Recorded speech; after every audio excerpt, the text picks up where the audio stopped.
Lord Ganesha Dream. This dream is of my grandmother. Yes, so when I was very small, it was a joy to always ask questions from my elders. And one day I asked my grandmother that, how are you feeling when you gave birth to my father? And she said that, oh, before giving birth to your father, I received a dream. And Ganesha had come to bless me. Let's see her dream and let's understand it. So she shared with me, I was pregnant and it was almost the time for the final day to arrive for delivery. I dreamt that I was in a temple and Ganesha appeared and gave me a sweet as a blessing. Next day my son was born, who I felt was the blessing of Ganesh. Indeed, for her it was a beautiful blessing, and I was really amazed when she shared this dream with me. But what could be in-depth lesson, in-depth message to us in this dream? When we think of Ganesha, and this is a very popular god in India, especially in the state of Maharashtra. And Ganesha in India is considered to be the god of prosperity. So when people see Ganesha in any way, picture or statue, they think of prosperity. Then in the spiritual system, some of you may know, so Ganesha is depicted to be the lord of the root chakra, the base chakra. Indeed, there is no coincidence. So, what is the symbolic meaning of Ganesha? You see, when you see Ganesha, you see a person with a huge stomach, belly. You also see like a elephant head, and you also see a book in his hand, like Vedic scriptures. And you also notice a mouse that is supposed to be his vehicle. To understand Ganesha very profoundly, of course, we spiritually, symbolically study the stories behind. But let me here share with you the summary. So the head of the elephant is connected to the symbol of elephant.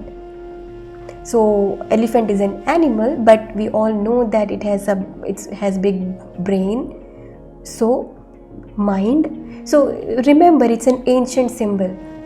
We are talking about the times when people could not write, could not record, and they wanted to pass on the teachings to the future generations. So they had to really think of symbols. And stories were also sometimes written to explain why they had taken the elephant head. That's a different part of the story. But here we need to understand that it was a beautiful way of the ancient people to preserve the knowledge, because even the books can get burned. We know the libraries around the world have been invaded in the past, have been burned. A lot of knowledge has been lost because of that. So they wanted to create these symbols, one, because they wanted to pass on the knowledge. Second, they knew that books can be lost, but the symbols through the stories will remain in the minds, in the collective memories. Thirdly, the understanding of the symbol will depend on the status, the spiritual level, the phase of the initiate. Same symbol of Ganesha, there can be three people. One will understand, let's say, only the physical dimension. Second one will understand a little more, and the third person will go behind the facade to understand, to bring out deep meanings, deep teachings from it. So same symbol, but the deciphering capacity will help. So that is very important message here. This is why also several symbols, several gods and goddesses were put in a symbolic form, because you will learn from that.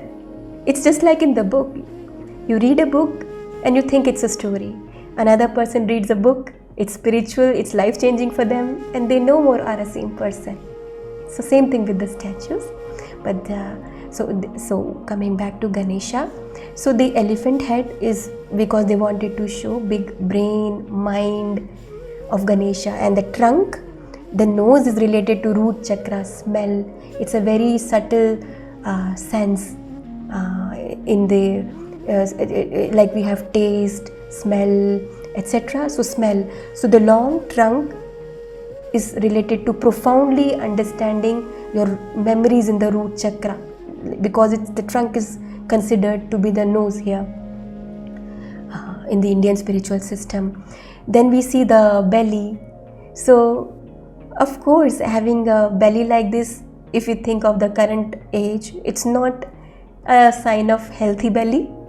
But remember, we are talking about long time ago. Symbolism was getting created. So those were the times where, the people who had more cattle, who had more food, etc., was a symbol of prosperity. So those who didn't have enough to eat were very thin, skeletons could be seen. But those who had, they were rich, they had more to eat, so they were having like a huge belly. And remember, these symbols were created, not all of them were created. Sages, Vedas don't have these Ganesha, these statues, as I told you in the beginning. So remember, this statue was created couple of 1,000 years ago by humans, according to the timeline, to the scenario, the situations of life at that time. So this is why belly becomes a symbol of how much food, the prosperity, how much food you have. And the mouse, insecurities. Mouse is always, it's a very insecure animal.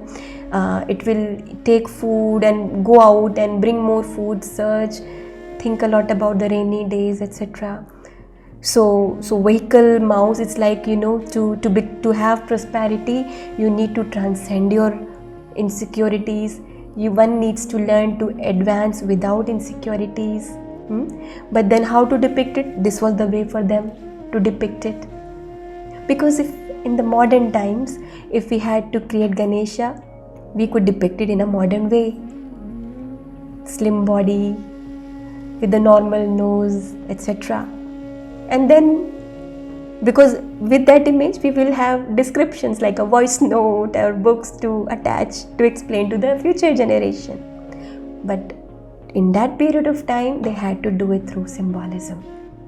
So this is why we need to respectfully understand. And the big ear also of Ganesha, which also comes from elephant head, it's a symbol of great listener. So that's the meaning of Ganesha. And to summarize, we say that it's a symbol of prosperity for people. So like for my grandmother also. But then when we seek a lot of prosperity, especially the material prosperity, because one can seek spiritual prosperity also, one will seek material level of prosperity by praying when they don't have enough of it at the moment. She received this dream and she was blessed with a son. She was visiting her inner Ganesha. It is possible, because of her insecurities, because of the lack of money that my grandparents had at the material level, she must have been praying to Ganesha so that a son will come who will grow up to earn money, and then the finances of the family will be good. Our intention can be very strong. Intentions can be really strong. That will create the storyline of our dream. And we cannot decode it correctly unless we have symbolic wisdom. So you see here, with this understanding of Ganesha, I was able to understand insecurities behind why she received this dream. It was not Ganesha which may have come, it was her inner Ganesha, the symbolism of Ganesha that appeared in the form of Ganesha in their dream and blessed her.